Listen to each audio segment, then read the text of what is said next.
quando eu entrei no primário, era uma pessoa assim estrangeira, que não sabia nem, não entendia o português. Eu tive que fazer um investimento assim, astronômico comparado com os dias atuais, né? Eu acredito que sempre a gente tem que ter um pensamento de que tudo está por vir, o melhor está por vir ainda.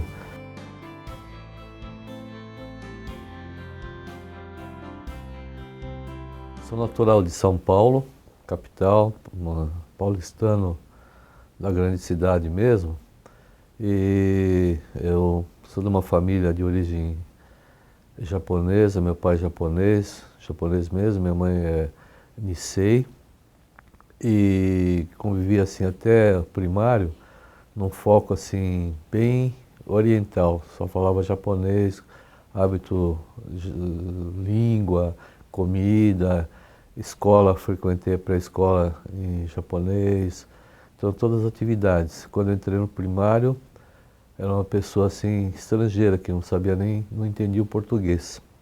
Comecei assim a trabalhar muito cedo por problemas assim financeiros, familiares, necessidade familiar, né? Comecei a trabalhar com 11 anos, mas em São Paulo, a gente não é diferente da lavoura, do interior. O trabalho que eu consegui na época foi trabalhar numa loja, como, assim, na época de Natal, como temporário, depois contratado, depois eu fui trabalhar no escritório de contabilidade. E assim, meu destino estava pautado para ser dessa área financeira, sabe, de contador ou economista. Eu tive uma pessoa muito boa que me acolheu quando eu tinha 13 anos, me ensinou contabilidade, foi me ensinando, era um contador, um senhor, um japonês, e ele praticamente me adotou como um filho e foi me ensinando e foi me orientando. E infelizmente ele faleceu num acidente, e ali acabou essa fase de seguir esse caminho, eu tive que voltar para um colégio normal.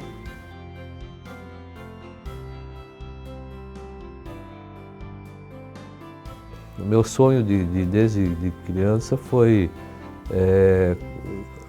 pelas dificuldades que a gente via passar, sabe, era fazer com que eu pudesse rapidamente ajudar minha família. Então, sempre na minha ideia, vinha que eu precisava me emancipar o quanto antes, ter bons empregos e trabalhos que pudessem fazer com que eu pudesse, de alguma forma, retribuir o que a minha família estava me dando.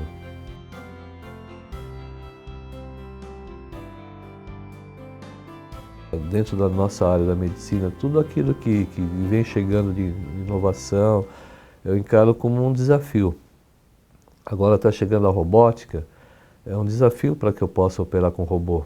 Então, nós já fizemos treinamento, fomos para São Paulo, aquilo é uma coisa maravilhosa, é uma outra realidade que está por vir. Eu vou poder usufruir dessa realidade? Eu acredito que sim.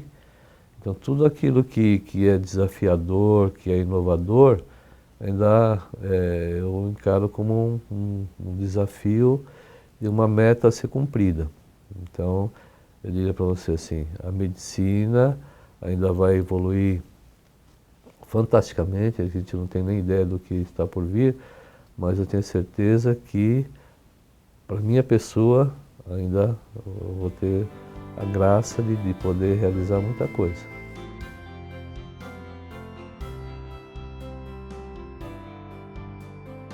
O momento atual, eu diria que de grande insatisfação.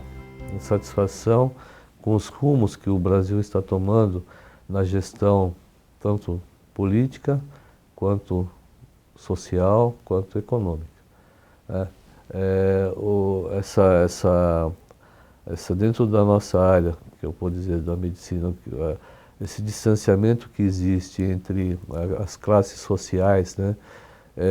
A gente não consegue aceitar que a medicina não possa ser acessada por todos da mesma forma.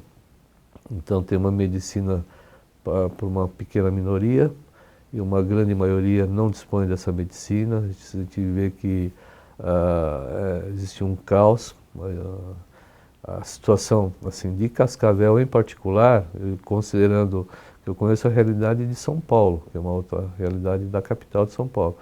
Comparado, nem se compara. Cascavel é um paraíso em termos de medicina. Tá? É um grande centro médico com todos os recursos. Assim, os hospitais públicos, né, que prestam assistência pública dentro de todas as deficiências, ainda prestam uma medicina, conseguem prestar uma medicina, eu diria que assim, ela é precária, mas ainda prestam uma medicina, tem recurso, dispõe de recursos, dispõe de assistência, mas no Brasil como um todo, a medicina ela deixa a desejar.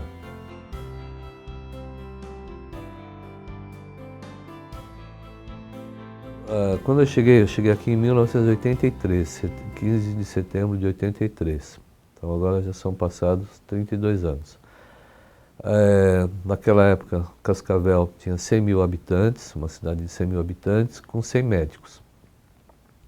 A medicina, naquela época, era uma medicina restrita a hospitais. Então a gente tinha os hospitais e os médicos conviviam todos em hospitais. Não existia essa noção de clínica. E diferente de São Paulo. Então, quando eu cheguei, a minha primeira... nós somos um dos primeiros a montar um consultório fora do hospital. E a partir dali, houve um movimento em Cascavel, onde todo mundo começou a investir na sua área, sabe, em consultórios particulares, equipamentos, e a medicina tomou o rumo que tomou hoje. Cascavel hoje é um grande centro médico, né, com todos os recursos. Então, a grande dificuldade na época foi sair de um conceito muito hospitalar para um conceito de clínicas, né, com investimentos, de crescimento profissional. Então esse convite havia sido feito para o Sagai, e o Sagai não podia atender esse convite porque ele ainda ia terminando o R2. E quando eu cheguei aqui, eu achei que a cidade era ótima, tudo, resolvi vir e cheguei para trabalhar. Então a dificuldade foi, primeiro, tinha um problema de uma confusão médica de hospital, depois houve uma adaptação e aí começamos a nossa vida. E para o investimento inicial, a gente tinha que montar um consultório e comprar um endoscópio. Naquela época, era um investimento de tal monta que eu digo assim que eu e o Sagai sendo sócio, o Sagai teve que vender um carro que ele tinha, o único carro que ele tinha, em São Paulo, que ele era residente, e eu tive que vender um apartamento, que eu tinha um apartamento pequeno em São Paulo, num bairro, que ainda estava pagando, então eu tive que vender quase um meio apartamento, o Sagai vender um carro para que a gente comprasse um endoscópio. A partir dali começou realmente a clínica de gastro a caminhar. Eu tive que fazer um investimento assim, astronômico comparado com os dias atuais, né?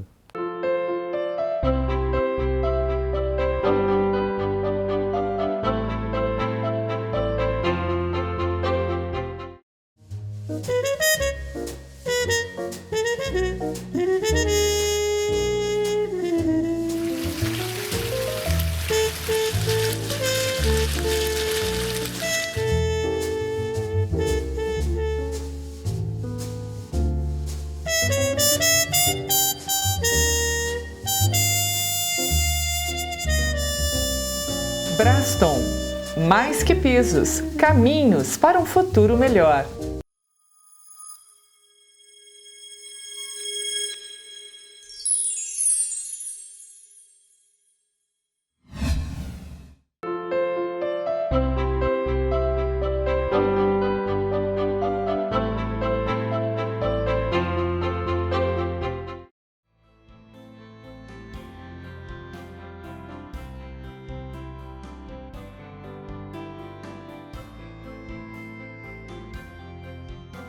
Quando eu fui convidado para vir para cá, já era noivo, né? E a gente estava com um casamento programado para aquele ano, na qual eu tinha sido, no final do ano a gente tinha programado um casamento. Mas como surgiu esse convite, nós resolvemos adiar o casamento para que eu pudesse me instalar em Cascavel. E a Miriam, a minha esposa, ela é enfermeira do Hospital das Clínicas, eu a conheci no hospital, é uma excelente enfermeira de UTI, sabe? Eu a conheci e aí começamos a namorar, ficamos noivos, tudo para constituir uma família. E aí adiamos o casamento, viemos para cá, eu vim para cá e aí um ano depois nós nos casamos e hoje nós temos 2 filhas. E a Cindy e a Rome. Então eu tive assim, a possibilidade de tudo aquilo que eu planejei, assim, eu quero ir para o interior para ter uma família. E tudo aquilo eu consegui fazer, porque em São Paulo seria humanamente impossível fazer isso. Eu digo assim, eu cumpri porque todos os dias eu consegui levar minhas filhas para a escola. Todos os dias. Era raro eu não poder levar na escola. Desde o prézinho sempre levei, sempre eu que levava para a escola. Buscar a Miriam que buscava. Buscá-las da escola. Todos os dias eu almocei em casa, porque eu considerava que o almoço era uma atividade muito importante, no sentido que você tem que conversar, trocar muitas ideias e tal, e a presença do pai e a mãe no almoço é importante. Todos os dias eu jantava em casa, mas assim, como na minha atividade eu chegava em casa sempre 9h30, 10 horas da noite, e esse é um horário que criança não é para jantar essa hora. Então a Miriam, por exemplo, dava um lanche para Cindy e para Romeu às 6 horas, 5h30, e aí 10 horas nós sentávamos para jantar. Então nós adaptamos um horário para que a família toda pudesse ficar sempre junto. Depois do jantar, a gente cobrava assim, escola, e atividades, e conversa e tudo, para ir, dormir assim, a gente dormia sempre tarde, 1h, 1 e pouco da manhã.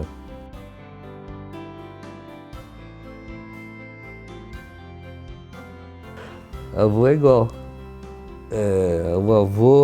O avô é aquele pai mais experiente, sabe? Então a gente vê que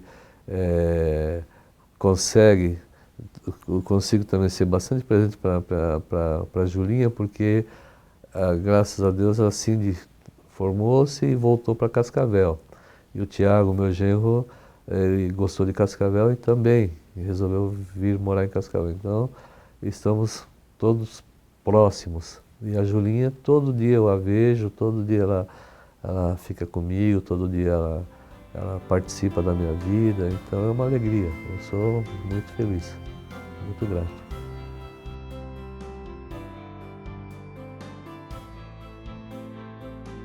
E tenho 3 irmãs. Sou filho único, homem, né? Tenho 3 irmãs, uma mais velha e 2 mais novas. A nossa infância, assim, de infância mesmo, a minha assim, foi até aos 11 anos, quando depois comecei a trabalhar, mas o nosso relacionamento familiar é muito, muito intenso, assim, muito, muito próximo, os pais com os irmãos, com os avós, muito, muito, muito bacana. Um fato que eu digo assim que me emociona tudo é que todos nós nos formamos, nos estudamos, tudo, mas eu sinto que as minhas irmãs, elas poderiam ter feito cursos melhores, mas elas abdicaram dessa possibilidade para que eu pudesse fazer medicina. Então eu realmente eu digo que eu sou muito grato a elas, aos meus pais, que me possibilitaram trilhar esse caminho, sabe? Essa é uma coisa que eu não esqueço.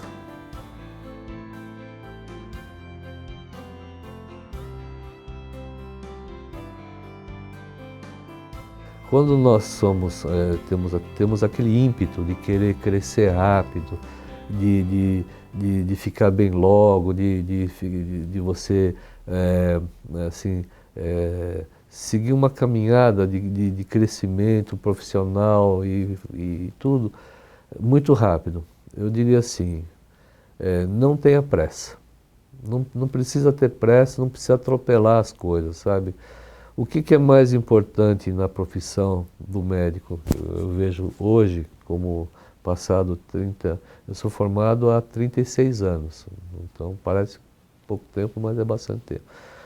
Eu diria assim, a coisa mais importante para o médico é poder chegar no fim, lá no fim de uma caminhada, e ter o reconhecimento dos seus pares, quer dizer, os seus colegas olharem para você com respeito, dizer assim, esse foi um bom médico, uma pessoa que honrou a medicina, que tem dignidade, que não precisou fazer nada de errado para crescer na medicina. Então esse é o recado que eu dou, que devagarinho, com caminhar assim seguro, com formação, com bastante estudo, bastante dedicação, você vai chegar lá.